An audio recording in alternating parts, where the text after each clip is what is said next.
Welcome everybody to How Fast Will It Go, and today we're dealing with the 1965 Shelby Cobra Daytona Coupe. Now this has 1,128 horsepower, 997 pounds-feet of torque from an 8.5 litre twin turbocharged V10 engine, and the car itself now weighs 2,331 pounds. Now has all-wheel drive and it can do 0 to 60 in 1.482 seconds and 0 to 100 in 3.151 seconds. So yeah, this car is obviously quite old. It's one of the older kind of cars that we've had on this series. Not the oldest, but it is very close to being that kind of age. And yeah, that does mean that it's going to struggle in some areas or more than a modern car would. But it does weigh very little, which is again down to the fact it is quite old. And yeah, it's needed that all-wheel drive really to keep it in check with all that power and torque, because it's a lot more power than it had originally. Especially from a much larger engine, which is from a Dodge Viper. But nonetheless, let's get out there and see what this car can do.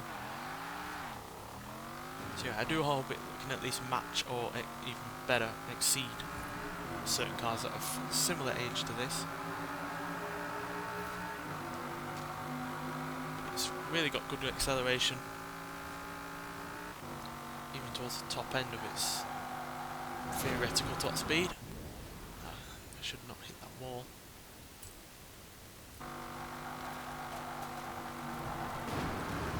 Yeah, the handling is a little bit iffy with this all-wheel drive, but I feel like I needed it to keep all this power in check.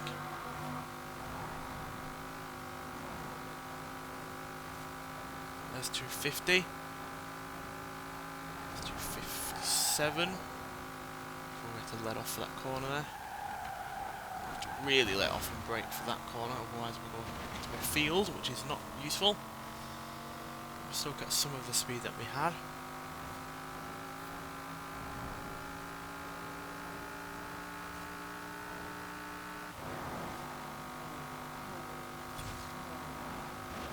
Traffic everywhere. Oh, I hate the traffic on this game.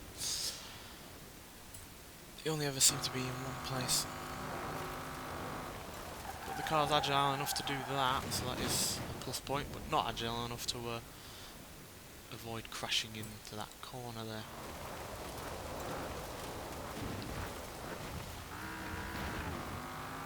Right, so 257 is what we've got so far, which is fairly decent, but it is, again, still towards the lower end of the leaderboard.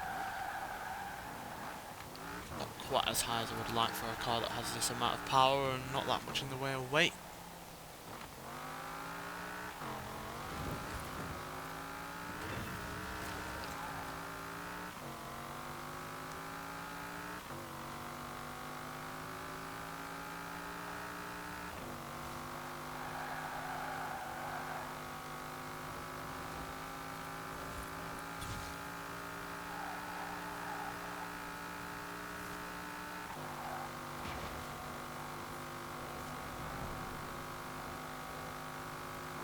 Really rather quick at the top end.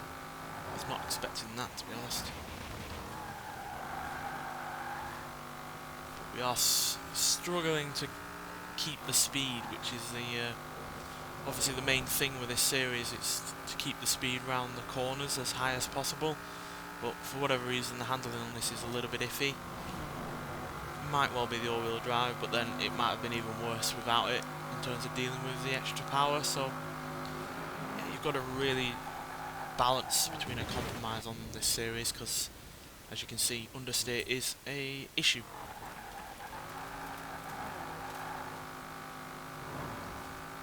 But then if it wasn't for that all-wheel drive, oversteer might be an issue. So yeah, it is really rather difficult to get a good balance, and some cars are better balanced than others. Unfortunately, this is not one of those cars. So yeah, 257 mile an hour is all we've got today, which isn't the worst by any means, but it's far from the best, especially for an older lightweight car like this.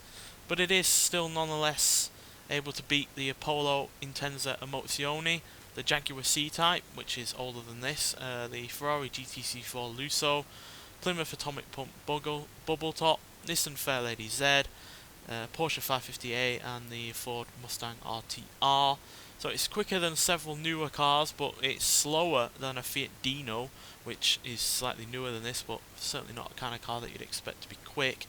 as that managed 258 miles an hour, and it's also slower than a Ford GT40 Mark 1, which again is from around the same year, it's the same period as this. So yeah, and that managed 260 miles an hour. So yeah, it's not quite as good as some of its contemporary vehicles that it was alongside, but it is quicker than some older cars, and especially quicker than some modern cars, which is a surprise. But yeah, that handling really did let us down a little bit. But again, like I said, if it wasn't understeer that we were dealing with today, it would have been oversteer if we didn't have all-wheel drive, I guarantee it. So yeah, bit of a shame, but especially since I do really rather like this car. But that's just the way it is. Not every car is going to be perfect, and not every car is going to be able to have a good balance between handling and speed. So that's just the way it is. Nonetheless, thanks for watching, and I'll see you in the next one. Bye.